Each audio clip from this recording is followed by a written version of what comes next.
요즘 헬스장이나 한강공원에 가보면요. 숨이 헐떡일 정도로 뛰는 분들보다 기분 좋게 땀만 살짝 날 정도로 걷거나 자전거를 타는 분들이 정말 많습니다. 일명 존2 유산소 운동이라고 하죠. 심박수를 최대 심박수의 60에서 70% 정도로 유지하면서 하는 저강도 유산소 운동인데요. 이게 지방을 가장 잘 태우고 심장 건강에 최고다. 심지어 불로장생의 비결이다라면서 엄청난 유행을 파고 있거든요. 그런데 이쯤에서 아주 섬뜩한 질문 하나 던져보겠습니다.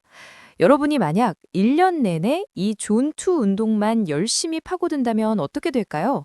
당연히 마라톤도 거뜬히 뛸 만큼 건강해질 거라고 생각하시겠죠? 하지만 최신 스포츠 의학 데이터들이 경고하는 결과는 완전히 정반대입니다. 오히려 뼈가 녹아내리고 근육이 쪼그라들고 정작 위급한 순간에는 달릴 힘조차 없는 특화된 약골로 전락할 수 있다는 겁니다. 이게 도대체 무슨 소리냐고요? 2시간 동안 지치지 않고 달릴 수는 있는데 정작 눈앞에서 출발하려는 버스를 잡으려고 전력 질주를 하면 다리가 픽 풀려버리는 상태가 되는 겁니다. 빙판길에 살짝 미끄러져서 엉덩방아를 찧었는데 그대로 뼈가 부러져 버리는 끔찍한 일이 생길 수도 있고요. 겉보기엔 날씬하고 심폐지구력도 좋은데 실제로는 나약하게 짝이 없는 이른바 건강한 약골 상태가 되어버리는 거죠. 이게 도대체 왜 이런 걸까요? 그 이유를 알면 우리 몸이 얼마나 효율적이고 냉정한지 깨닫게 되실 겁니다. 먼저 근육 이야기부터 해볼게요. 우리 몸의 근육은 크게 끈기 있게 오래 버티는 지근과 빠르고 폭발적인 힘을 내는 속근으로 나뉩니다. 존투 운동처럼 편안한 저강도 운동을 할 때는 우리 몸이 에너지를 아끼려고 지근만 주로 사용하거든요. 이걸 회사에 비유해 볼까요? 회사에 단순 반복 업무만 계속 들어온다고 생각해 보세요. 그럼 굳이 비싼 월급 줘가면서 고도의 기술을 가진 엘리트 전문가를 들이고 있을 필요가 없겠죠? 우리 몸도 똑같습니다.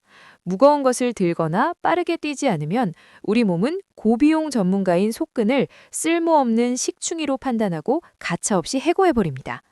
이걸 전문 용어로 속근 위축이라고 하는데요. 50대 이후가 되면 지근보다 이 속근 섬유가 2배에서 3배나 더 빨리 사라진다는 사실 알고 계셨나요?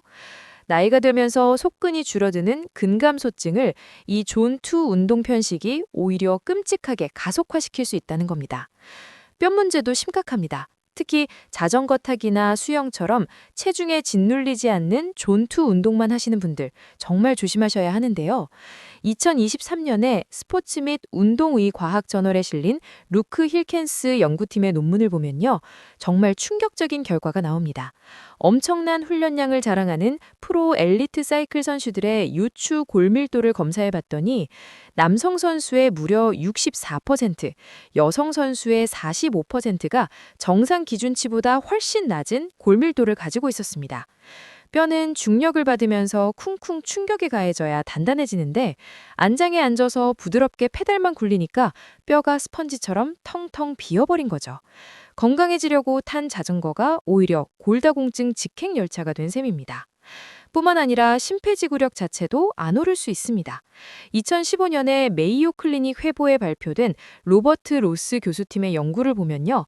숨이 차지 않는 저강도 운동을 일주일에 무려 5번씩 24주 동안이나 시켰는데 놀랍게도 참가자의 38.5%는 심폐지구력이 단 1도 좋아지지 않았다고 합니다.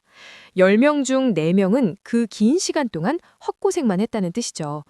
우리 몸은 이미 적응해버린 자극 이상의 강한 압박, 즉 고강도의 자극이 들어오지 않으면 더 이상 심장 엔진의 크기를 키우지 않거든요. 그런데 이쯤 되니까 궁금해지죠? 아니 그럼 존2가 지방을 제일 잘 태운다던데 살 빠지고 세포 속 미토콘드리아 건강해지면 된 거 아닌가요? 유산소만 꾸준히 해도 건강에 좋은 건 맞잖아요? 라고 반문하실 수 있습니다. 맞습니다. 미토콘드리아가 좋아지고 지방 연소 효율이 극대화되는 건 사실이에요. 하지만 바로 그 지나친 효율성이 우리를 생리적인 덫에 빠뜨립니다.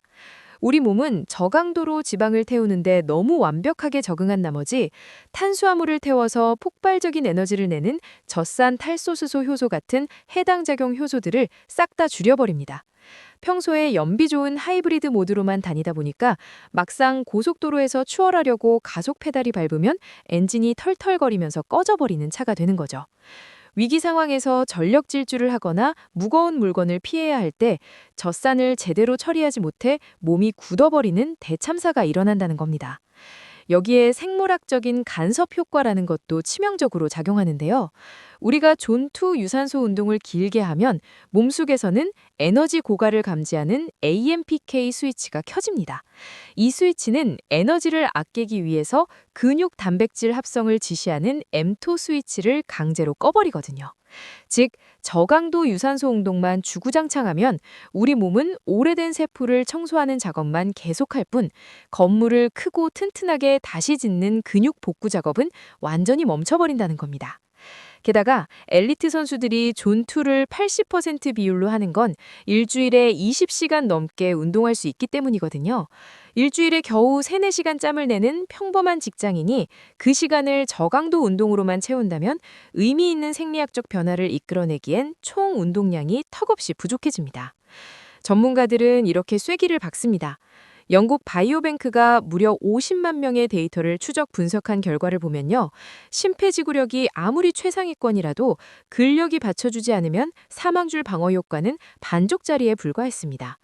가장 오래고 강력하게 심혈관 질환을 막아나며 사는 사람들은 압도적인 심폐지구력과 함께 강력한 악력, 즉 근력을 꽉 쥐고 있는 사람들이었다는 겁니다.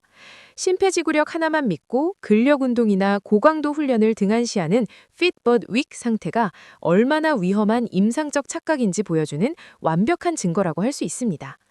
결론적으로 존2 유산소 운동은 분명히 훌륭한 훈련의 토대입니다. 하지만 그것이 운동의 전부가 되어서는 절대 안 됩니다. 진정으로 건강하고 강인한 몸을 원하신다면 때로는 심장이 터질 것 같은 고강도 인터벌 훈련도 섞어주고 무거운 바벨을 들며 뼈와 속근에 강력한 충격을 줘야만 합니다. 편안함에만 머물러서는 진짜 물리적인 생존력과 건강을 지킬 수 없다는 사실 잊지 마시기 바랍니다. 여러분의 생각은 어떠신가요? 여러분의 생각을 댓글로 남겨주세요.